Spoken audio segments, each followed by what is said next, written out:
Hi, my name's Steve and welcome to the Seaside Allotment channel, and this is the third in a four-part series looking at how we're preparing for late autumn, winter and early spring. And that's a challenging time for gardeners really, especially self-sufficient ones in vegetables like us. You know, you really need to do some planning and you need someone to cover space and all that sort of thing. But even if you haven't got any of those things, you can still store an amazing array of veg. And so that's what this video is about, what we're going to put in our fresh food stores. And so let's just briefly talk about that. So we'll have carrots, we'll have beetroot, we'll have a variety of different squashes, and of course we'll dehydrate, so we'll dehydrate tomatoes probably, and apples, and loads of pears.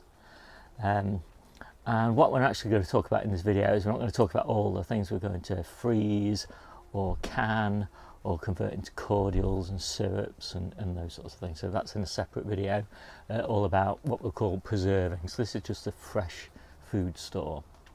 So what we're going to do now is we're going to have a walk around the garden and the allotment, and we're going to look at the things that we've got that we're growing specifically for that fresh food store. And we have a few techniques that we use in the fresh food store, but the main one that we use is we like to store things in as fresh as possible really. So the beetroots, we'll generally harvest those and store those in moist pine wood chips. So we'll stick them, we'll basically plant them in those wood chips.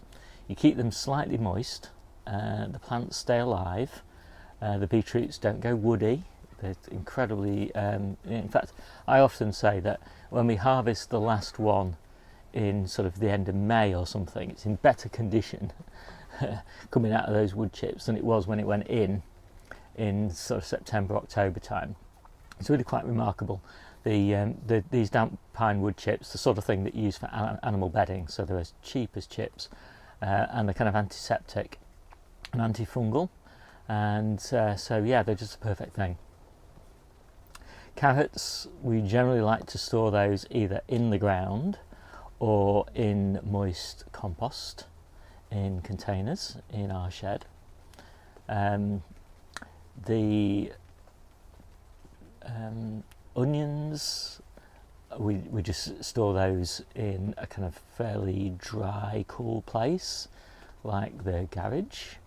What we do find is that they do start, because the garage gets quite warm in April, May time, they do start to sprout, so we'll kind of process those into the freezer you know, in very early spring before they start to sprout, and that just maximises the amount of time that we can keep those for. And we probably do the same with the garlic. So the garlic was all harvested now, of course, and the way we'll store that is again in a cool, dry place, but we'll also pickle some garlic, also pickle onions of course, and some of it will freeze later on in the season before it starts to sprout. What else can I think of? Potatoes we store in sacks or just in the compost that they're grown in, because we generally grow potatoes in containers. So new potatoes in particular, we like to just store those in the moist compost. They keep really well in there, and then we just harvest those on the day or the week that we want to use them.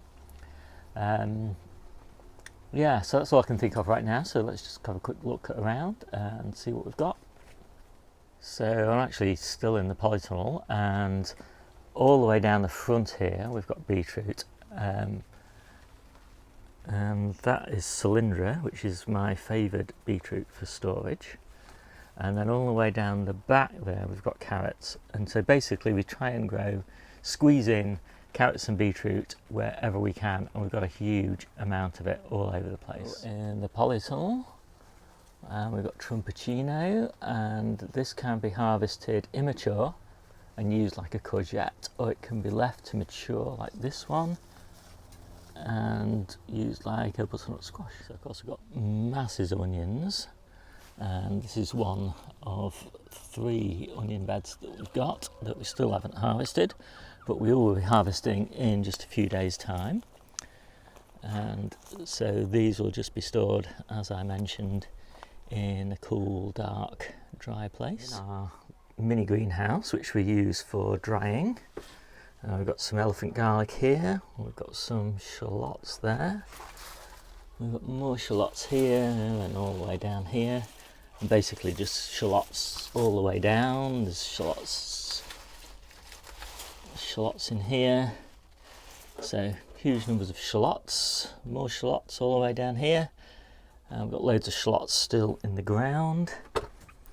These are just the autumn, so there's overwintered onions, and unfortunately we haven't even got through all of those, and we've got our first main crop onions here, and as you saw we've got masses and masses of main crop onions still to go, and we've got loads and loads of garlic and huge numbers amount of garlic at home. Beetroot everywhere, so this is beetroot that we'll probably just eat fresh out of the ground, that won't go into store.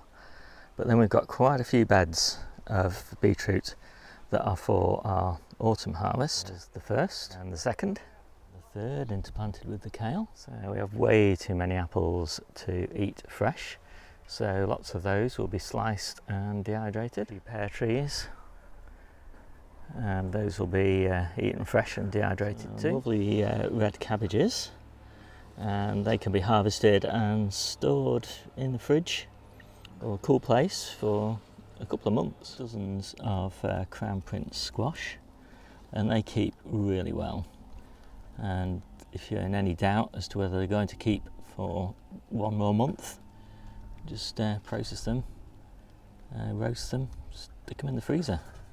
So I've got a lovely bed of leeks here, and these store very nicely in the ground. This is our main beetroot bed, and so there's a mix of cylindra and Burpees golden beetroot here, and then down that perimeter there's carrots, and then a few red cabbages and the like just squeezed in there, and then another onion bed, red onions over there, shallots down here, white onions there, and some more whites there. Finally a bit of a disaster. What was meant to be one of our October harvested carrot beds, really terrible germination, but I guess there's 50 or 60 carrots in there, and we've got another bed pretty much the same as this one, similar sort of germination, and some spring onions in here as well, and then more red cabbages down here, and cauliflowers down here, and purple sprouting broccoli all over the place. So there we go. Hopefully we're going to have a real fantastic range of fresh food in the store, and that just makes everything really convenient, because when you combine all that stuff at home in the store with all the stuff that's conveniently accessed in the polytunnel, as well as all the preserves, it just means that even in the foulest weather we can have a really fantastic rich diet. And then of course, when the weather's a bit better, and actually many days the weather is pretty good all the way through winter, we can harvest loads of other fantastic stuff that's outside. And by using the polytunnel, it also means that as we're sort of getting to the point where things can be a little bit tricky, we might be a bit short on onions, we might be a little bit short on garlic, or we might be a little bit short on squash or something like that, or beans. We've got early beans in the polytunnel, we've got green garlic, we've got early courgettes, and just everything basically, early beets in the polytunnel. So we never run out. And early carrots. So we've never really, I think, in the last few years that we've been self-sufficient, we've never run out of anything, and so it's been a real joy. So I hope you enjoyed this video, and I'll see you soon.